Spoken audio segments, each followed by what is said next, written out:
bangsa untuk terus tumbuh dan berkembang bagi budaya Nusantara. Kita juga harus aktifkan kepengurusan adat kecamatan sampai desa. Meskipun dia sebagai lembaga non formal, tidak ikut di dalam pemerintahan, tapi dia harus selalu terlibat dan ada. Kalau kita sudah bicara tentang ada sebagai kita kesenian lagu, perilaku,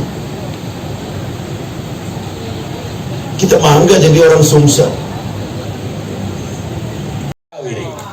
Bapak Ibu, salah satu ciri khas juga pakaian adat yang ditampilkan dari Provinsi DKI Jakarta.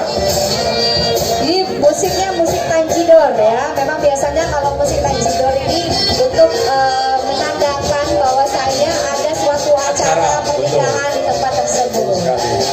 Ini dia si Jali-Jali. Ya. Adat dari Bali. Dimana kita ketahui Bali adalah salah satu provinsi di Indonesia yang menjadi wajah Indonesia. Bukan tanpa sebab, karena daerah berjuluk Pulau Dewata ini memiliki segudang kekayaan alam dan kekayaan budi luhur yang melimpah. Salah satunya adalah pakaian adat Bali yang menjadi identitas masyarakat Bali. Pakaian tradisional Bali sangat dikenal oleh wisatawan domestik maupun mancanegara. Dan baju tradisional ini selalu digunakan dalam upacara keagamaan dan kebudayaan. Ya, Bapak dan Ibu, tentu salah satu tarian khas dari kota Bali ini saat ini tengah diperagakan. Inilah salah satu tari khas dari Bali. Selain ada tari kecak, juga ada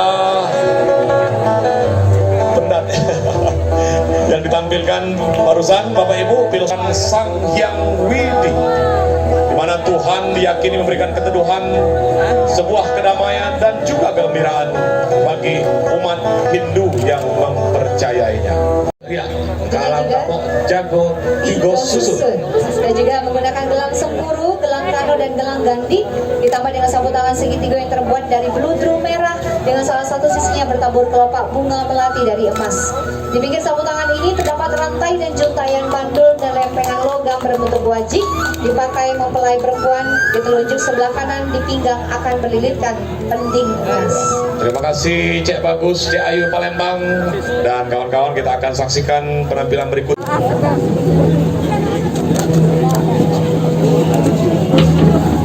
Kita tahu ada 51 adat dan suku yang ada di Sumatera Selatan ini, baik yang original maupun yang datang. Tapi mereka sudah menjadi warga Sumsel, sudah menjadi kekuatan bagi Sumsel.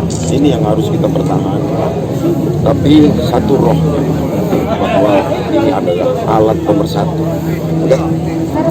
Cara ini bukan hanya seremonial, tapi terimplementasikan dengan perilaku di lapangan sebagai ciri khas orang Sumsel, Satria Sportif. Jangan lupa subscribe, share, komen, dan like ya.